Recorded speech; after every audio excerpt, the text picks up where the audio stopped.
Hey everybody, what's going on? Emotep is here, and I'm sitting with Ray from Seattle, who had a top 8 finish at San Diego Materia Cup, piloting what I think is the most creative deck in the house.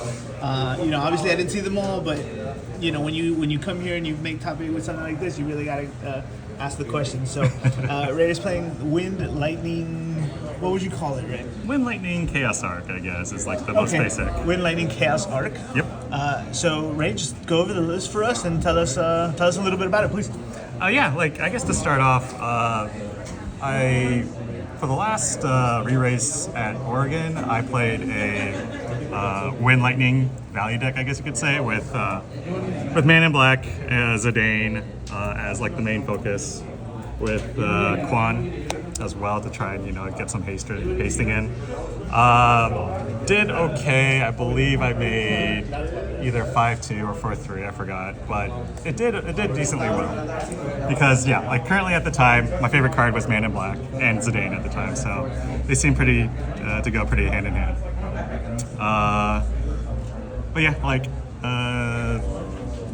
And then I kind of faded away and moved on to different things. This Opus I started playing, Category 6, tried Archfiends, just a bunch of different stuff. And then pretty much last week at my locals, one of our players, Jared, who's from NorCal, played something similar to this. Like, he played a Wind, Lightning, Chaos Arc deck, but with more of a Final Fantasy IV focus.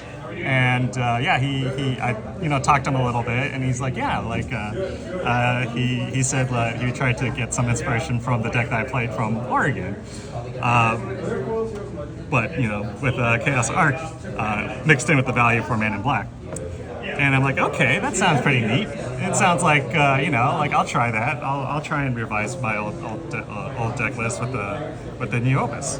So there's a bunch of cards from the new Opus that came out that obviously that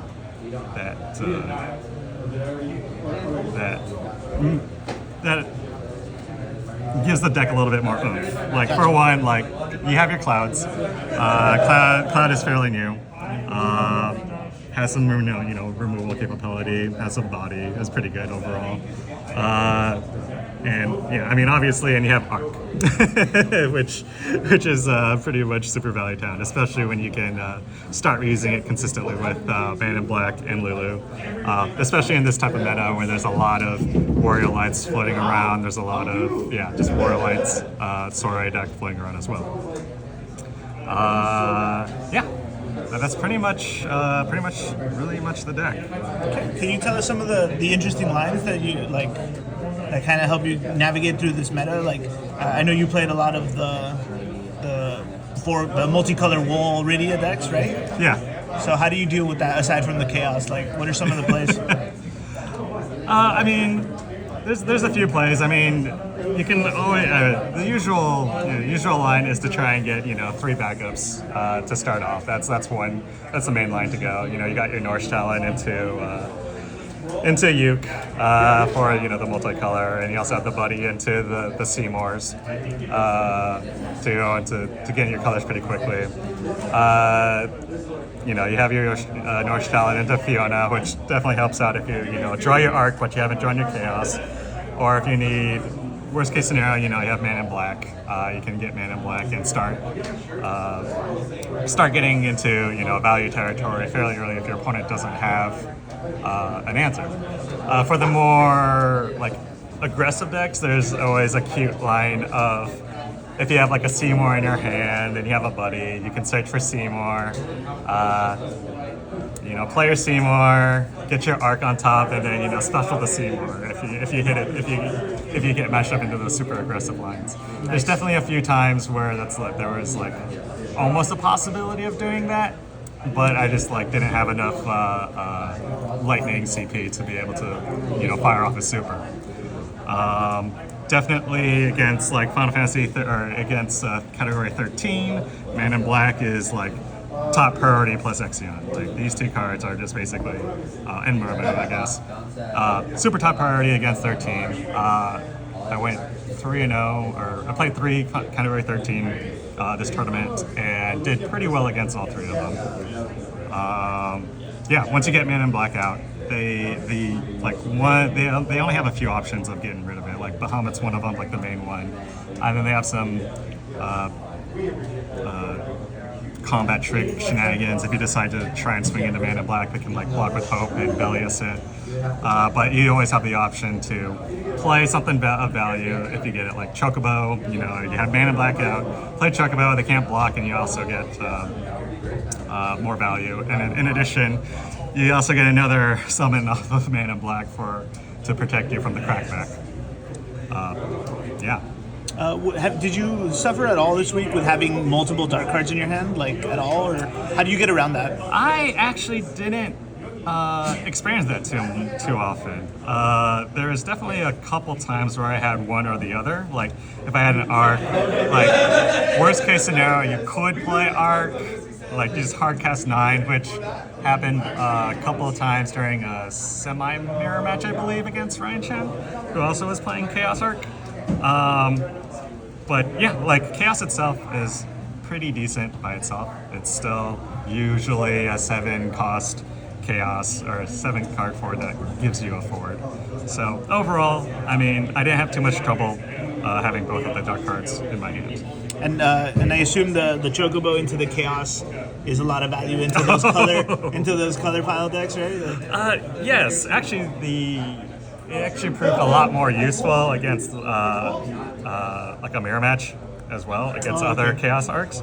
Like since usually the other Chaos decks don't have Chocobo, so when they're playing, you know, they're going off their combo with, you know, Chaos Arc, you know, they target something with the Arc, they're expecting you to discard from Arc, but you just bounce it back from Chocobo, and essentially you just save yourself your discard, and that actually proved a little more useful than that. But definitely Chocobo helped out as well as other situations as well. Man in Black protection, obviously.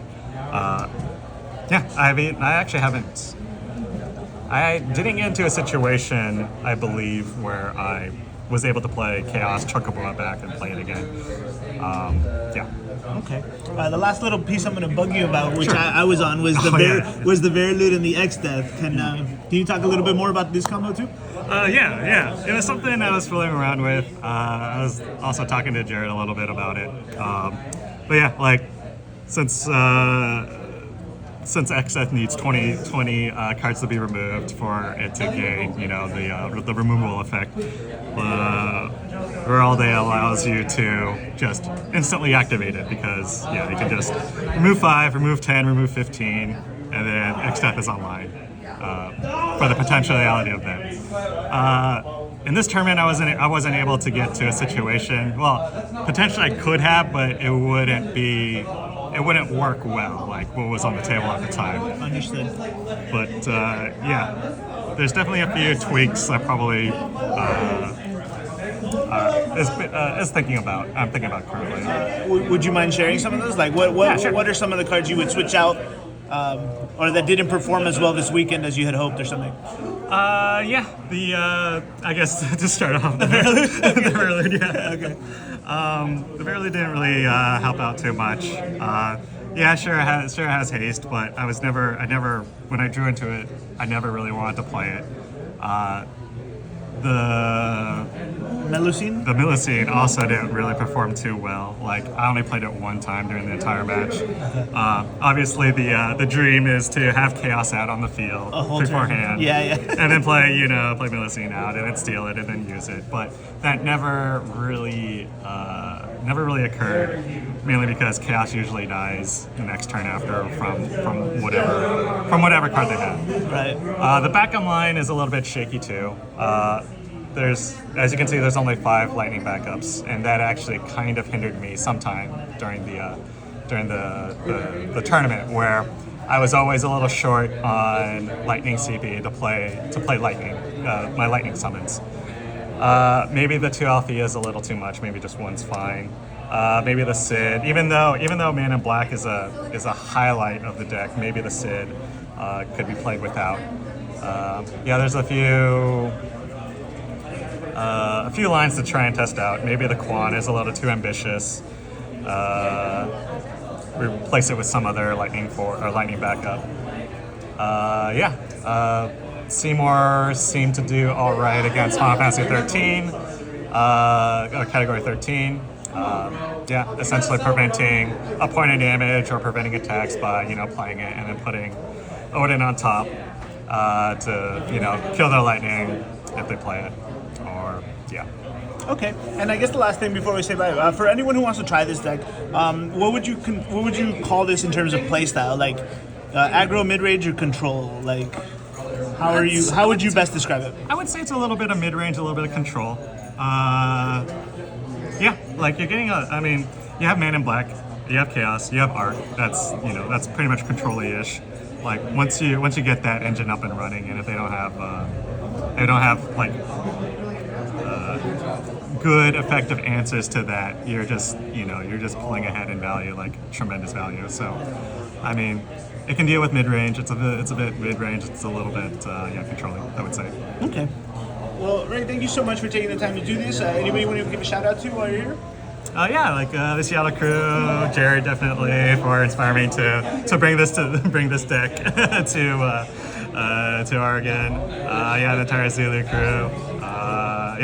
All right. Well, thank you so much, man. Everyone, the deck will be in the description below as soon as they're up. And enjoy. Thank you.